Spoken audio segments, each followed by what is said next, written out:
Assalamualaikum warahmatullahi wabarakatuh. Apa kabar anak-anakku semua? Tetap semangat belajar ya. Jumpa lagi dengan saya, Ibu Resmati. Hari ini kita akan belajar tentang bahasa Indonesia. Materi yang kita bahas kali ini adalah tentang dongeng. Dalam dongeng ada 3 poin yang akan kita bahas kali ini ya. Yang pertama yaitu pengertian tentang dongeng. Yang kedua adalah macam dongeng. Kemudian yang ketiga adalah unsur intrinsik dalam dongeng.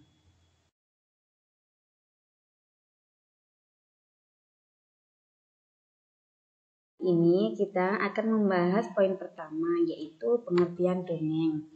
Dongeng adalah cerita yang isinya tidak benar-benar terjadi, terutama kejadian pada zaman dahulu yang bersifat aneh-aneh atau ajaib.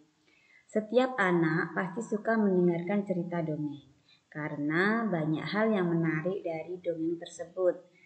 Dongeng memiliki fungsi kehidupan, seperti sebagai alat pendidikan dan hiburan. Cerita dongeng memuat pelajaran moral yang dapat diambil hikmahnya. Poin yang kedua yaitu macam-macam dongeng. Macam-macam dongeng yaitu yang pertama fabel. Fabel adalah cerita tentang kehidupan binatang seperti contoh kancil mencuri timun. Kemudian yang kedua yaitu legenda. Legenda adalah cerita rakyat zaman dahulu. Contohnya seperti Batu Menangis. Kemudian yang ketiga yaitu mite. Mite adalah cerita tentang dewa-dewa atau makhluk halus seperti kisah Nyi Roro Kidul. Yang keempat yaitu sage. Sage adalah cerita sejarah lama tentang kepahlawanan, kesaktian, dan keberanian seseorang seperti kisah Joko Tingkir. Kemudian yang kelima yaitu parabel. Parabel adalah cerita yang berisi perumpamaan, mengandung kiasan yang bersifat mendidik, seperti cerita Malin Kundang.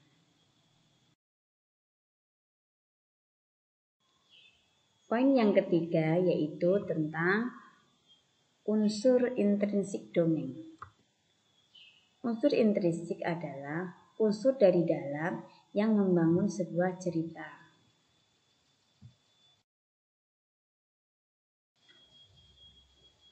Unsur intrinsik yang terkandung dalam dongeng antara lain. Yang pertama yaitu tema. Tema adalah ide pokok atau ide dasar dalam cerita. Kemudian yang kedua adalah tokoh. Tokoh adalah pemain atau pelaku dalam cerita. Tokoh dongeng bisa berupa manusia atau binatang. Kemudian unsur yang ketiga yaitu setting atau latar, yaitu keterangan untuk mengetahui tempat, suasana, dan waktu. Yang keempat yaitu alur. Alur adalah rangkaian peristiwa dan konflik yang menggerakkan jalur cerita dan penyelesaian. Kemudian yang terakhir adalah amanat. Amanat adalah pesan dalam cerita yang ingin disampaikan pengarang pada pembaca.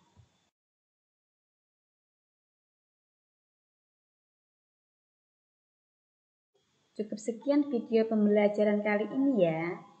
Sampai jumpa lagi di video pembelajaran berikutnya. Jangan lupa di like dan subscribe ya. Terima kasih. Wassalamualaikum warahmatullahi wabarakatuh.